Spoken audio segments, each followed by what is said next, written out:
Let's move now to women's rights. Why is there a spotlight on women's rights in Afghanistan?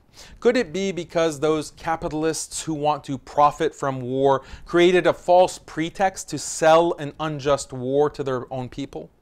Could it be that they distorted the status of Afghan women under the Taliban for exactly this purpose?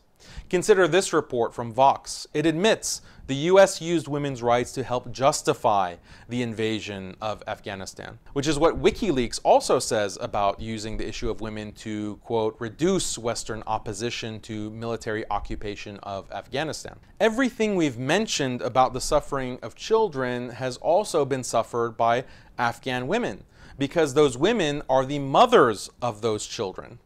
When an Afghan woman sees her child killed in airstrikes, or starved, or sick, or frozen to death, or her daughter comes back to her after being raped by soldiers, physically and psychologically destroyed, or when her son is kidnapped to be sold in prostitution, or is killed at school or during a graduation ceremony of the Quran, all of this is a forgotten form of suffering for Afghan women.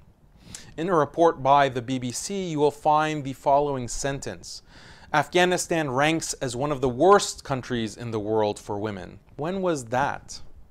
Before women were liberated from the Taliban regime, right?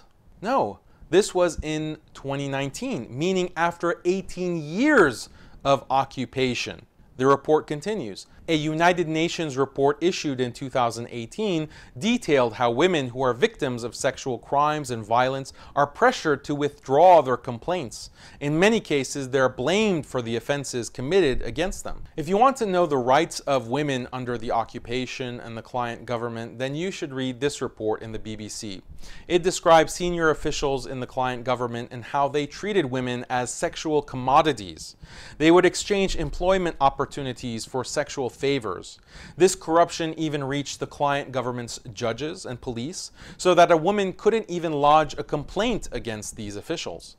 And when was this BBC report published? In 2019, after 18 years of occupation. They tell you that Afghan women have finally been able to play football in matches that everyone can watch, and that this is a great achievement for them. But there's a catch. This came at the cost of even football coaches treating women as sexual commodities. The BBC even published an article titled "Afghan Women's Football Dreams Turned into Nightmare." Another news report: Afghan policewomen are being sexually harassed by male policemen, and female prisoners are being sexually molested by the police to such an extent that they describe the police as ravenous wolves. In this clip, it was reported that police were renting female prisoners out by the hour to male prisoners for large sums of money. Among the women's rights gained under the occupation is the rape of women in entire villages and suburbs at the hands of the Northern Alliance, supported by the occupation. This research paper discusses how the occupation used the Northern Alliance gangs in the war against the Taliban, and how the alliance carried out sweeping operations and systematic rape of women to humiliate them and their families.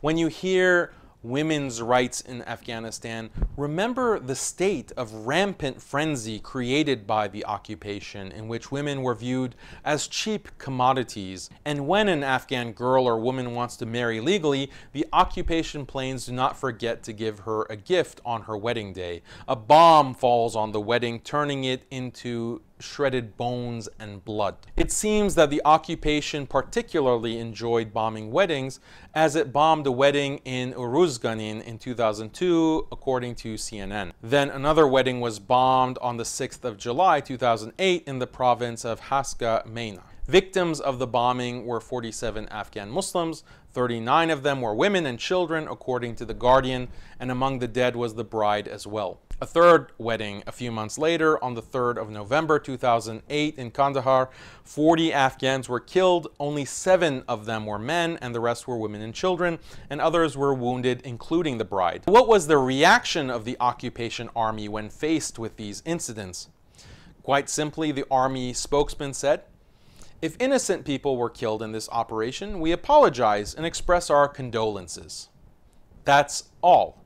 Just some cheap, meaningless words before they continued their merciless wedding bombing campaign. They bombed a fourth wedding in Kandahar in the year 2010, and the victims were 40 killed and more than 70 wounded, as reported by the UN. And a fifth wedding in Kandahar in 2018, and a sixth wedding in Helmand in 2019. The wedding became a funeral for 42 Afghans, including children. This is what we found with a quick search, and Allah knows best about how many others. How many women suffered after their homes were bombed and their children were killed. This is a picture I saved from the newspapers showing the suffering of women who were displaced into refugee camps by the airstrikes of the international coalition. I'll also never forget a report by Al Jazeera in 2001 showing a video of an Afghan woman in a refugee camp who kept the remains of her husband who died in the bombing in a bundle.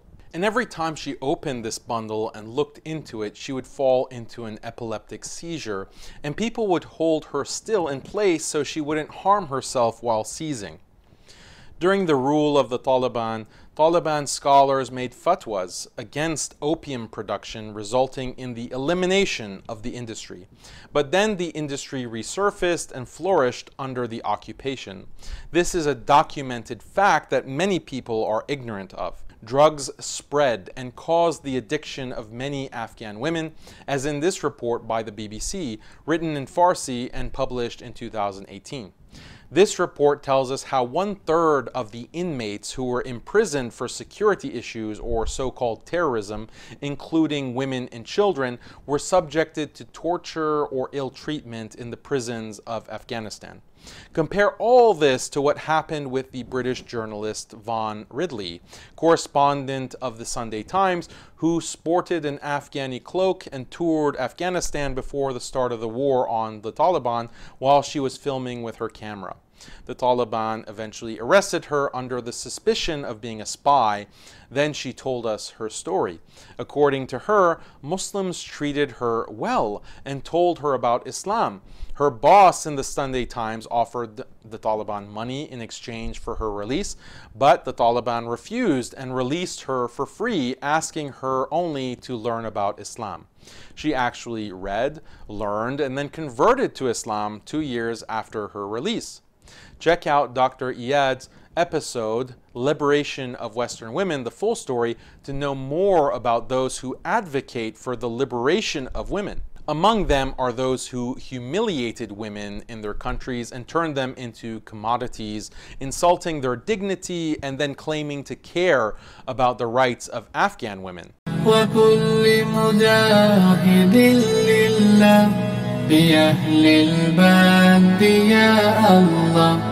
بأهل الباب يا الله